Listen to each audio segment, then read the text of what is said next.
Hello everybody, my name is Starrapter, and if you're looking for information on new Star Wars comics, novels, video games, and TV series, then you're already in the right place, because every week I love to talk about everything new in the Star Wars universe that connects back into the films that we all know and love. So first off, I want to talk about the Star Wars The Last Jedi Visual Dictionary. This is again written by Pablo Hidalgo, and this is a yearly release for the movies, and it's supplemental material, a source book if you will, that has a bunch of information about all those background characters that you want to know a little bit more about, all the gadgets and all the planets, backgrounds, and things of that nature. So overall, I was a bit disappointed about this one. First off, it's a lot shorter than the other ones, and it just doesn't have a lot of big reveals. I was hoping to get more on Snoke, a little bit more on the Praetorian Guards, a lot more on Luke, and I kind of was let down.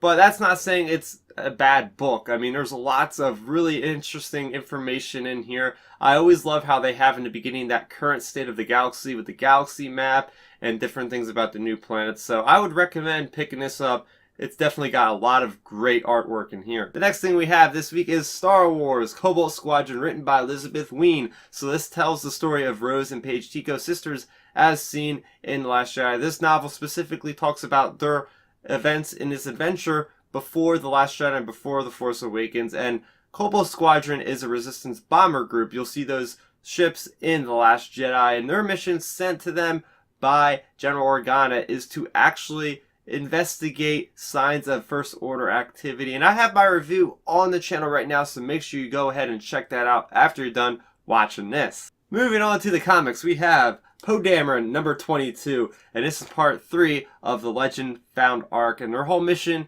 is to go and rescue Lor San Tekka, who's been captured on Canon Nemoidian after he was trying to get this object. So we continue this mission, and it's very much a heist mission. You even have General Organa herself in the mission, and she's part of the plan. There's multiple parts of this plan, and by the end of the issue, they do get Lor San Tekka, who then is getting captured by the First Order. So let's get into the positives. First off, I really like the structure of this heist story. We have it being narrated by Leia, in the past giving the mission instructions to Poe and the crew, and then it kind of gets interwoven with what is happening in the present.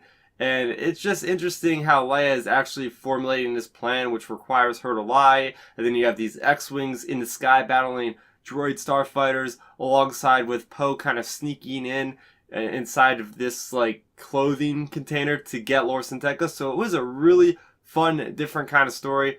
As mentioned, I really did like the droid starfighters. This is a callback to the prequels, and every time I get a little bit of a prequel hint in any of my current Star Wars stories, I love it. And I like how they are actually updated with their models, just like they were super battle droids in this. And we have the X-Wings going against the droid starfighters, and this is one of those occurrences where it's kind of like me playing with the toys when I was little, what would happen if an X-Wing flew and destroyed a droid starfighter? So a lot of fun there, and we actually see for the first time Lor San Tekka meeting Poe Dameron. I mean, we've been trying to get this, these two guys together since the very first issue, and now 22 issues in, we finally see them connect, so we know that The Force Awakens isn't the first time they met.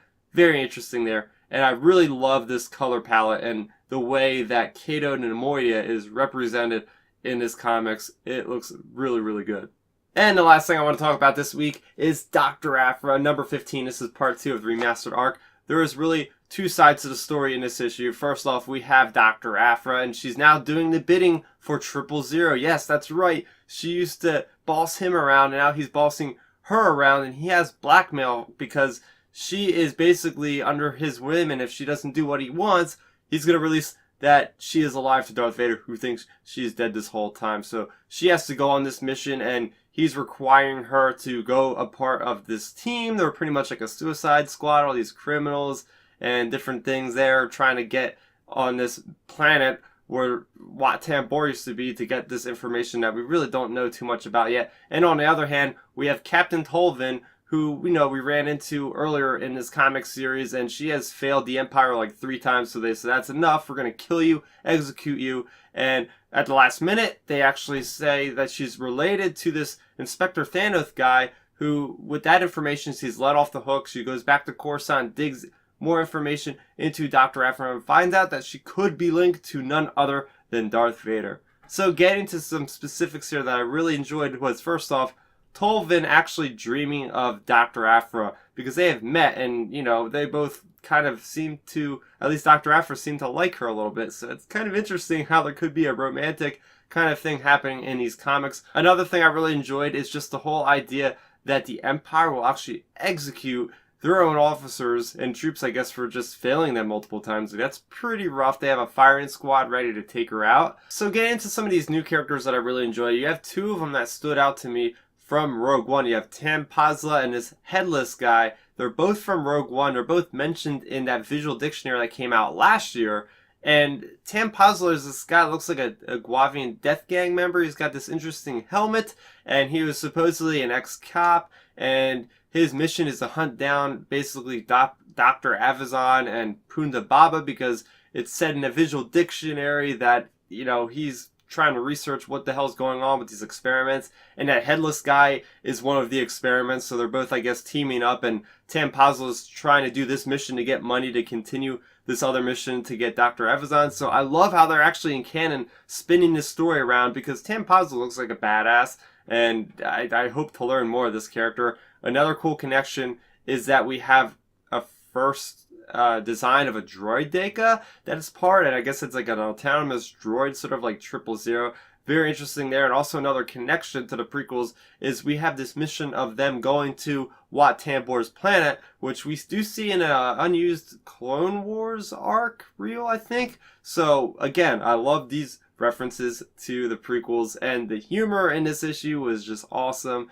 You come into play with 000, and he's in his, quote, relaxation suite, and it's all these torture tools. He's torturing the hell out of this guy.